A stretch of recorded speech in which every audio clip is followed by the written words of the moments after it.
할렐루야. 오늘도 이렇게 예배의 자리로 나아오신 여러분들을 주님의 이름으로 축복합니다. 오늘은 마태복음 18장 21절에서 35절까지 말씀을 통해 용서하는 삶이라는 제목으로 함께 말씀을 나누도록 하겠습니다. 스페인의 시민전쟁이 전국에 걸쳐서 맹렬하게 번지고 있을 때 가슴에 총을 맞은 한 적군 병사가 소리치기 시작했습니다. 저를 신부님에게 데려다 주세요. 제발 제가 숨을 거두기 전에 저를 신부님에게 데려다 주세요. 너무나 간절히 부탁하는 그 병사의 모습에 군인들은 적군임에도 불구하고 신부님을 모셔와 그 적군의 곁에 데려다 주었습니다. 신부님은 와서 고해할 것이 있느냐고 물었고 그 병사는 그런 신부님의 말에 이렇게 물어보았습니다. 그 전에 한 가지 여쭤보고 싶은 것이 있습니다. 신부님께서는 이 마을 성당의 주임 신부님이십니까? 그렇다는 대답에 고해 성사는 시작되었고 둘만 남았을 때 적군 병사는 신부에게 죄를 털어놓기 시작했습니다. 그렇게 고해가 끝났을 때 신부의 얼굴은 파랗게 질려서 창백해져 있었고 땀을 비오듯 흘리기 시작했습니다. 그러나 신부님은 침착하게 군인들을 돌아보며 말했습니다. 형제들이여, 이 병사를 집안으로 운반할 수 있도록 도와주십시오. 그리고 군인들이 이 적군에게 다가갔을 때 그 병사는 참회의 눈물을 흘리며 이렇게 되뇌이고 있었습니다. 저 신부님이 나를 용서해 주셨습니다. 저 신부님이 나를 용서해 주셨습니다. 그 모습을 보고 한 군인이 이렇게 답했습니다. 그는 신부님이십니다. 그것은 당연한 것입니다. 그러자 죽어가던 병사는 숨을 헐떡이며 이렇게 고백했습니다. 나는 내 손으로 32명의 신부를 살해했습니다. 마을을 침략할 때마다 사제관을 뒤져서 총으로, 칼로, 몽둥이로 그들을 죽였습니다. 그리고 이 마을에 와서도 사제관을 뒤졌으나 신부를 찾지 못했습니다. 그래서 그의 부모와 형제들을 대신해서 죽였습니다. 그럼에도 그분은 나 같은 죄 많은 사람을 용서해 주셨습니다. 사랑하는 여러분, 자신과 같은 수많은 신부들을 아무 이유 없이 죽여온 이 사람을 어떻게 용서할 수 있겠습니까? 가장 사랑하는 부모와 형제들을 죽인 그 사람을 어떻게 용서할 수 있겠습니까? 하지만 그럼에도 그는 용서하였습니다. 왜 그렇습니까? 그는 신부였기 때문입니다. 군인들이 말했던 것처럼 그는 신부였기 때문에 그를 용서해야만 했습니다. 물론 그래야 하는 것과 그렇게 하는 것은 다릅니다. 그가 용서하지 않더라도 나는 결코 당신을 용서할 수 없습니다. 그렇게 말한다고 하더라도 누가 그 신부님에게 뭐라고 할 수 있겠습니까? 어떻게 그를 비난하고 정죄할 수 있겠습니까? 하지만 그럼에도 그 신부님은 그를 용서하였습니다. 그는 신부였고 자신이 받은 하나님의 사랑을 전해야 하는 그 의무가 있었기 때문입니다. 그렇다면 여러분, 우리는 어떻습니까? 우리는 신부는 아닙니다. 저는 사역자지만 여러분들은 사역자도 아닙니다. 그렇다면 우리는 다른 사람을 용서하지 않아도 괜찮습니까? 그렇지 않습니다.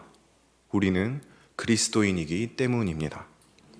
그리스도인의 삶은 그렇습니다. 도저히 용서할 수 없는 사람도 용서하는 삶, 용서로 하나님의 사랑을 전하는 삶, 그것이 바로 우리 그리스도인의 삶이라고 할 수 있습니다. 오늘 우리가 하나님께서 명령하신 그 용서하는 삶의 자리로 나아갈 수 있기를 주님의 이름으로 축복합니다. 오늘 말씀은 베드로의 질문으로 시작됩니다. 베드로는 주님께 이렇게 질문합니다. 21절 말씀 함께 읽어보겠습니다. 그때 베드로가 나와 이르되 주여, 형제가 내게 죄를 범하면 몇 번이나 용서하여 주리이까? 7번까지 하오리이까? 아멘. 주님, 형제가 내게 죄를 범하면 내가 몇 번까지 용서해야 될까요? 7번까지 용서하면 충분할까요? 아마 베드로는 이때 이 질문을 하면서 예수님께 칭찬받을 거라고 생각하고 있었을 것입니다. 베드로가 7번까지 용서하겠다고 말한 것은 당시 시대상을 반영해 보았을 때 매우 이례적인 일이기 때문입니다. 당시의 랍비들은 3번까지만 용서하도록 가르쳤습니다. 사람이 1번, 2번, 3번까지는 용서할 수 있지만 4번째는 용서될 수 없다는 것입니다. 이러한 랍비들의 가르침의 근거는 아모스서에 바탕을 두고 있는데 아모스서 1장을 보면 하나님께서 이렇게 말씀하시는 것을 발견하게 됩니다. 아모스 1장 3절 말씀 함께 읽어보겠습니다. 여호와께서 이와 같이 말씀하시되 다메섹의 서너 가지 죄로 말미암아 내가 그 발을 돌이키지 아니하리니 이는 그들이 철 타작기로 타작하듯 길르앗을 압박하였음이니라. 아멘. 하나님께서는 다메섹의 서너 가지 죄로 말미암아 그 벌을 돌이키지 않으시고 그들을 벌하시겠다, 그렇게 말씀하셨습니다. 이어지는 아모스서의 내용에서도 그렇습니다. 가사의 서너 가지 죄로 말미암아, 두로의 서너 가지 죄로 말미암아, 에돔도, 암몬도, 모압도 그들이 가진 그 서너 가지 죄로 말미암아 하나님께서는 그들을 벌하시겠다, 그렇게 말씀하십니다. 이를 근거로 랍비들은 하나님께서 3번째까지는 그 죄를 용서하실지라도 4번째는 용서하지 않으신다, 그렇게 생각했던 것입니다. 물론 이는 랍비들이 하나님과 하나님의 말씀을 제대로 이해하지 못하고 오해하는 데서 나타난 일이었지만 어쨌든 이러한 상황 가운데, 이러한 시대적인 상황 가운데 베드로가 말한 7번까지 용서하겠다라는 말은 굉장히 파격적인 발언이었다는 것입니다. 하지만 그런 베드로의 질문에 이어지는 예수님의 발언은 이보다 더욱 파격적인 것을 발견하게 됩니다. 22절 말씀 읽어보겠습니다. 예수께서 이르시되 내게 이르노니 7번뿐 아니라 7번을 70번까지라도 할지니라. 아멘. 예수님께서는 7번 용서하면 되겠냐는 파격적인 베드로의 질문에 이렇게 대답하십니다. 7번뿐 아니라 7번을 70번까지라도 용서하여라. 여러분, 용서라는 것이 말이 쉽지 실제로 용서한다는 것이 얼마나 어렵습니까? 기본적으로 용서라는 것은 내 잘못이 아니라 상대의 잘못이 전제되어 있기 때문입니다. 어떤 잘못을 저지른 것이 아니라 어떤 실수만 해도 그 실수를 그냥 눈 감고 넘어가기 어려운 것이 우리 인간의 본성입니다. 하물며 온전한 상대의 죄를 그냥 눈 감고 넘어간다는 것, 그것을 용서해 준다는 것, 그것은 정말 어려운 것입니다. 연속된 죄는 더욱 그렇습니다. 이런 말이 있습니다. 1번은 실수고 2번은 생각이 없는 것이고 3번은 습관이다. 누군가 나에게 계속해서 죄를 저지른다면 우리는 이 사람이 나를 무시하고 있구나, 이 사람이 나를 신경 쓰지 않고 있구나, 이 사람은 나를 완전히 얕잡아 보고 그냥 나를 무시하고 나에게 죄를 저지르는 것이 습관처럼 되어 있구나, 그렇게 생각까지 하게 됩니다. 실제로 그럴 확률도 매우 농후합니다. 적어도 우리는 그 사람이 나를 신경 쓰지 않고 나에게 별다른 관심이나 사랑이나 애정이 없다는 것을 확인할 수 있겠죠. 그렇게 사실 3번을 용서해 주는 것도 너무나 어렵습니다. 랍비들이 괜히 3번까지 용서하라고 말하는 것이 아닙니다. 사실 3번을 용서하는 일도 찾아보기 어려우니까 너희가 3번을 용서해야 된다, 그런 가르침을 내리는 것이죠. 3번까지 용서해라. 그런데 주님께서는 베드로가 말한 그 3번을 넘어선 7번을 넘어서 7번을 70번까지 용서하라, 그렇게 말씀하십니다. 단순 계산만 해도 490번이라는 놀라운 횟수를 용서하라. 사람이 아무리 그래도 어떻게 490번까지 죄를 지으며 잘못할 수 있겠습니까? 그냥 계속해서 용서하라는 것입니다. 선을 그어놓고 정해진 횟수까지 참다가 그 선을 넘으면 너가 그 잘못을 다 터뜨리며 정죄하라는 것이 아니라 형제가 반복적으로 죄를 범하더라도 내 용서가 무색하게 다시 죄를 짓기를 반복하더라도 제한 없이 용서하라는 것입니다. 그렇습니다. 그리스도인의 용서에는 제한이 없습니다. 상대가 아무리 큰 죄를 저질러도, 상대가 아무리 많은 죄를 나에게 지어도 용서해야 하는 것이 바로 우리가 가져야 할 모습이라는 것입니다. 지금 나에게 죄를 짓는 형제는 누구입니까? 지금 내가 용서할 수 없게 만드는 사람은 누구입니까? 오늘 우리가 그를 용서할 수 있기를 원합니다. 한 번, 두 번, 세 번을 넘어서 7번에 70번까지라도 끊임없이 용서할 수 있는 그런 그리스도인이 되시기를 이 시간 주님의 이름으로 축복합니다. 그렇다면 우리가 계속해서 형제를 용서하기 위해서 어떻게 해야 할까요? 앞서 말씀드린 것처럼 용서라는 것은 결코 쉬운 일이 아닙니다. 그것이 제한이 없는 무제한적인 용서라면 더욱 그러할 것이지요. 하지만 우리에게는 그렇게 해야만 하는 분명한 이유가 있습니다. 그 이유를 알지 못한다면 주님이 말씀하신 그 용서는 우리에게 불가능한 일이지만, 그 이유를 분명하게 안다면 그것이 쉽지는 않겠지만 우리는 그 용서하는 삶에 한 발짝 더 가까이 나아갈 수 있을 것입니다. 우리가 제한 없는 용서를 해야 하는 첫 번째 이유는 바로 그것이 주님의 명령이기 때문입니다. 오늘 주님께서는 이렇게 말씀하십니다. 22절 한번 다시 읽어보겠습니다. 예수께서 이르시되 내게 이르노니 7번뿐 아니라 7번을 70번까지라도 할지니라. 아멘.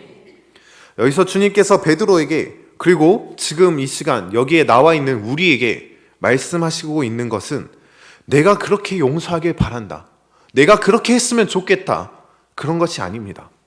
무엇입니까? 그렇게 하라, 명령하고 계신 것입니다. 우리는 누구입니까? 우리는 그리스도인입니다. 예수 그리스도의 도를 따르는 자들입니다. 그런 우리에게 있어서 가장 중요한 것은 내 생각이 아니고 내 감정이 아닙니다. 무엇입니까? 내가 따르는 대상이 무엇을 바라보고 있는지, 무엇을 원하는지, 나에게 무엇을 명령하는지입니다. 내가 원하는 대로 살고 내가 내 길을 개척해서 나아간다면 그것은 결코 그리스도인이라고 할 수 없겠죠. 우리를 규정하는 정체성은 다 그렇습니다.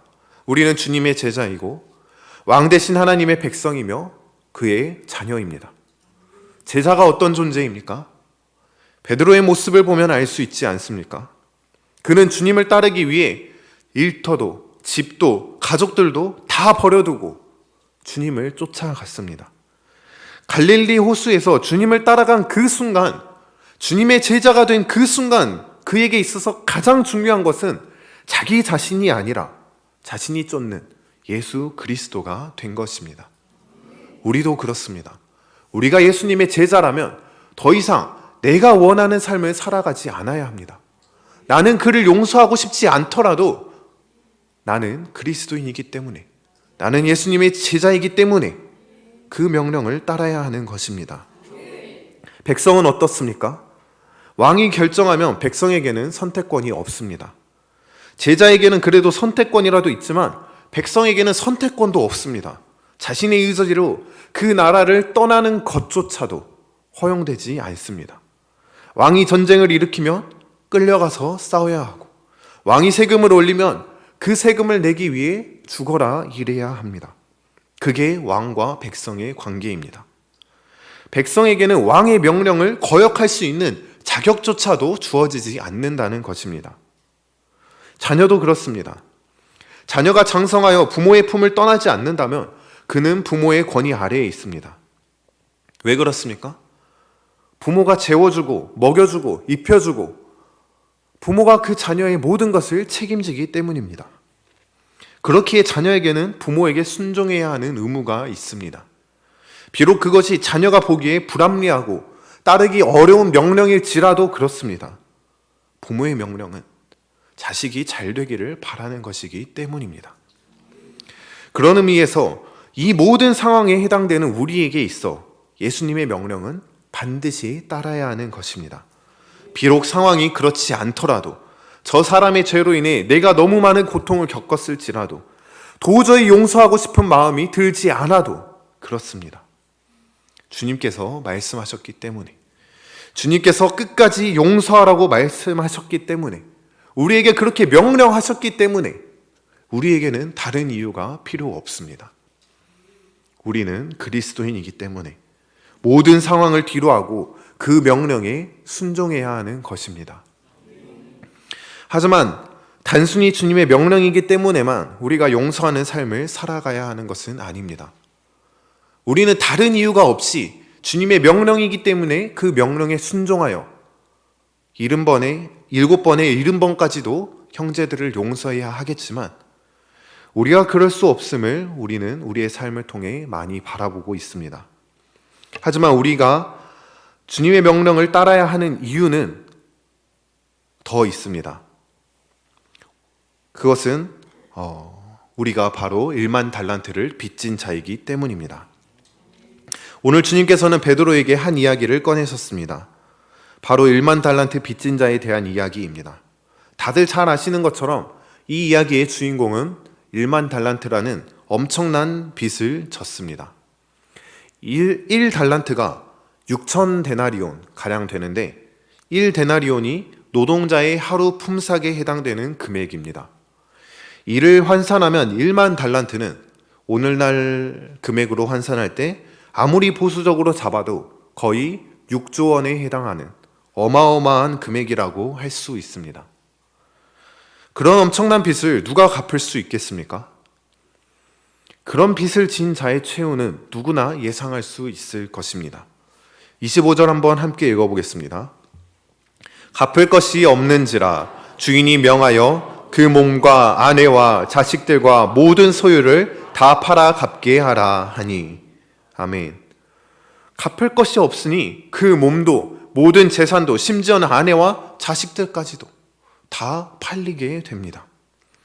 죽을 때까지 그 돈을 갚고 죽으면 그 자손이 대대로 평생을 돈을 갚아도 이자의 이자도 다 갚지 못할 것입니다. 얼마나 절망적인 상황입니까? 그런데 왕은 그 종을 가엾게 여깁니다. 그를 놓아주고 빚을 탕감해 줍니다. 죽음보다 더한 절망 앞에서 다시 돌아온 종은 기뻐하며 뛰쳐나갑니다. 그리고 그 종은 자신에게 빚진 동료를 찾아가 그가 빚진 100데나리온을 갚으라고 종용합니다. 그 동료가 조금만 기다려달라고 빌어도 용서하지 않고 옥에 가두어 버립니다.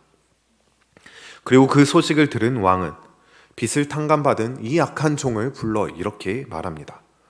33절 말씀 함께 읽어보겠습니다. 내가 너를 불쌍히 여김과 같이 너도 내 동료를 불쌍히 여김이 마땅하지 아니하냐 하고. 아멘. 내가 너를 불쌍히 여겼으니 너도 너의 동료를 불쌍히 여김이 마땅하지 않느냐.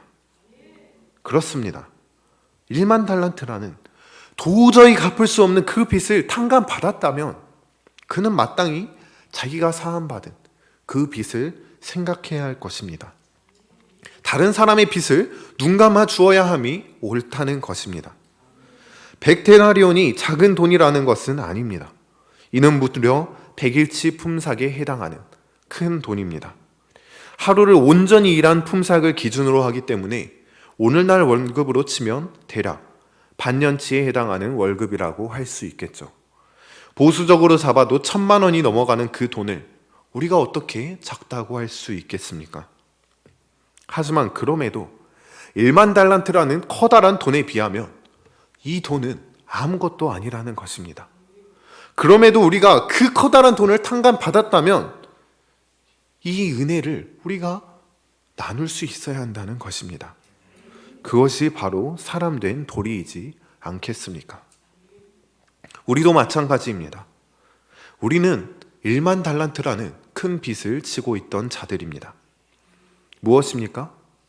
바로 우리의 죄입니다. 우리가 가지고 있던 그 죄는 너무나 크고 무거워서 결코 갚을 수도 그 대가를 감당할 수도 없는 그런 빚과 같았습니다. 그 죄의 끝에 우리가 마주할 것은 그 가족과 몸과 재산이 다 팔려나가게 되는 그 종의 최후와 같이 오직 죽음과 지옥에서의 영원한 형벌 뿐이었습니다. 하지만 지금 우리의 모습은 어떻습니까? 우리는 그 죄를 용서받았습니다. 1만 달란트의 빚을 탕감받았다는 것입니다. 그 죄사함에 있어서 내가 한 것은 아무것도 없습니다. 하나님께서 내가 너의 죄를 용서해 줄 테니 대신 너가 가지고 있는 거, 너가 대가로 지불할 수 있는 모든 것을 다 내놔라. 그러면 내가 그것을 보고 눈 감아주겠다. 그렇게 말씀하신 것이 아닙니다. 그저 벌벌 떨면서 엎드려 절하던 종처럼 우리는 그저 우리의 죄를 고백하며 주여 불쌍히 여겨 주시옵소서, 그렇게 간구하였을 뿐입니다. 그리고 그런 나를 위해 예수 그리스도께서 이 땅에 오셔서 십자가에 못 박히사 우리의 죄값을 다 받아내시고 우리를 구속하셨습니다. 그 은혜가 얼마나 크고 놀랍습니까? 그 기쁨과 감격이 얼마나 대단합니까? 지금 나를 힘들게 하는 사람들이 분명히 있을 것입니다. 여러분, 그들이 지은 죄가 계속해서 용서하기 힘들게 하는 그 죄가 가볍다는 것이 아닙니다. 우리가 그냥 그걸 눈 감아 줄 수 있는 것이 아니냐, 그런 말이 아닙니다. 쉽게 용서해 줄 수 있다는 것이 아닙니다. 그럼에도 불구하고 우리가 받은 죄사함을 생각한다면, 그 놀라운 사랑과 은혜를 우리가 떠올린다면 우리는 비로소 다른 형제들의 그 죄를 계속해서 용서할 수 있는 것입니다. 아니, 용서해야만 하는 것입니다. 그것이 주님께서 말씀하신 죄 사함을 받은 자의 마땅한 삶의 자세이기 때문입니다. 하지만 그럼에도 우리가 그 용서를 하기 어려울 수 있습니다. 오늘 본문 말씀에서 우리는 그런 사람들을 위해 마지막으로 우리가 용서하는 삶을 살아가야 하는 이유를 발견할 수 있습니다. 그것은 하나님께서 우리의 모든 행위를 살펴보시기 때문입니다. 오늘 예화를 살펴보면 왕은 악한 종이 행한 일들을 다 알고 있습니다. 그리고 그를 불러서 책망하며 마지막으로 이렇게 명령합니다. 34절을 함께 읽어보겠습니다. 주인이 노하여 그 빚을 다 갚도록 그를 옥졸들에게 넘기니라. 아멘. 종의 빚을 탕감해 준 사람이 누구입니까? 다름 아닌 왕입니다. 얼마든지 그 종을 다시 살펴보고 언제든지 다시 그를 불러서 그에게 그 죄를 물어볼 수 있는 사람, 그럴 충분한 능력이 있는 그 사람, 바로 왕이, 바로 이 약한 종의 빚을 탕감해 준 사람입니다. 그리고 우리의 죄를 용서하신 분도 바로 그렇습니다. 전능하신 하나님 아버지께서 우리의 모든 죄를 용서하셨습니다. 하나님께서는 항상 우리를 지켜보시고 우리의 모든 삶을 주관하시는 분이십니다. 그렇기에 주님께서는 이렇게 말씀하십니다. 35절 말씀입니다. 너희가 각각 마음으로부터 형제를 용서하지 아니하면 나의 하늘 아버지께서도 너에게 이와 같이 하시리라. 아멘. 우리가 마음으로부터 형제를 용서하지 아니한다면 하늘에 계신 아버지께서도 우리를 용서하지 않으신다는 것입니다. 여러분, 내 형제가, 나를 괴롭게 하는 그 형제들이 나에게 짓는 죄가 많겠습니까? 아니면 내가 하나님에게 짓는 죄가 많겠습니까? 내가 내 형제를 용서하지 않는다면, 내가 그들의 죄를 용서하지 않는다면 하나님께서도, 하늘에 계신 우리 아버지께서도 내가 하나님께 짓는 그 죄를 용서하지 않으실 것입니다. 결코 내가 행복한 삶을 살기 위해서는 내가 먼저 용서하는 삶을 살아가야 한다는 것입니다. 옛날에 한 살인범이 어떤 한 재판에서 사형을 선고받았습니다. 그런데 이 살인범의 형이 되는 사람은 공직에 있는 동안에 아주 많은 공로를 세워서 잘 알려진 사람이었습니다. 이 형은 주지사를 찾아가서 자기 동생을 사면해 주라고 간절히 빌었습니다. 주지사는 동생을 위하여 탄원하는 이 형의 얼굴을 보아 그가 행한 그 여러 가지 공로들을 참작하여서 그 동생의 죄를 사면하는 사면장을 써 주었습니다. 양복 안주머니에 그 사면장을 받아 넣은 형은 곧바로 감방 안에 갇혀있는 동생을 찾아갔습니다. 동생을 만나본 형은 동생에게 이렇게 물었습니다. 동생아, 만약 내가 사면을 받고 살아나간다면 너는 무엇을 하겠니? 그러자 동생은 잔뜩 화를 내면서 이렇게 말했습니다. 만약 내가 살아서 감방을 나간다면 첫째로 나에게 서형 선고를 내린 그 판사를 찾아가서 그 놈을 죽이는 것이고, 그 다음에는 내 재판에서 증인으로 섰던 놈을 찾아서 그 놈을 죽이는 것이 내가 가장 하고 싶은 일이야. 형은 그 자리에서 일어나 나왔습니다. 형무소 문을 나서는 형의 안주머니에는 주지사로부터 받은 그 사면장이 여전히 들어 있었습니다. 그 형은 용서하는 마음을 가지지 못한 그 동생을 차마 용서할 수 없었던 것입니다. 우리도 그렇습니다. 우리의 마음이 용서와 사랑으로 채워져 있지 않다면, 우리가 먼저 내 주변에 나를 힘들게 하고 나에게 죄를 짓는 그 사람들을, 그 형제들을 용서하지 않는다면 우리도 하나님이 주시는 그 축복을 온전히 누릴 수 없을 것입니다. 사랑하는 여러분, 오늘날 우리 가운데 나를 힘들게 하는 사람들이 많이 있을 것입니다. 매일같이 나에게 죄를 짓는 사람들이 분명 있을 것입니다. 내 자녀들이, 내 남편이, 내 아내가, 내 부모님이, 내 셀 가족이, 때로는 다른 성도들이 나를 힘들게 하고 나에게 끊임없이 죄를 짓고 나를 시험에 들게 하고 더 이상 그들을 사랑할 수가 없고 더 이상 그들을 향하여 연민의 마음이 들지 않고 더 이상 그들을 향하여 기도할 수 없고 이제는 그들을 놓아내리고 그들을 정죄하고 그들에게 그 죄를 묻고 싶은 그 순간들이 우리에게 분명히 있을 것입니다. 하지만 여러분, 주님께서는 우리에게 말씀하셨습니다. 아니, 우리에게 명령하셨습니다. 지금 나를 힘들게 하는 그 사람을 용서하여라. 사랑으로 보듬어 주어라. 당신이 나에게 베푸셨던 그 사랑과 은혜를 다시 그들에게 부어 주어라. 오늘 우리가 그 명령을 기억할 수 있기를 원합니다. 주님께서 먼저 나에게 베풀어 주셨던 그 한없는 하나님의 사랑과 예수 그리스도의 은혜를 우리가 기억할 수 있기를 원합니다. 그리하여 7번에 70번까지도 용서할 수 있는 용서하는 삶을 살아가는 저와 여러분 모두가 되기를 주님의 이름으로 축복합니다. 그리하여 나의 죄도 용서하시고 나에게 아낌없이 부어주시는 그 하나님의 축복을 온전히 누리며 살아갈 수 있는 저와 여러분 모두가 되기를 주님의 이름으로 축복합니다.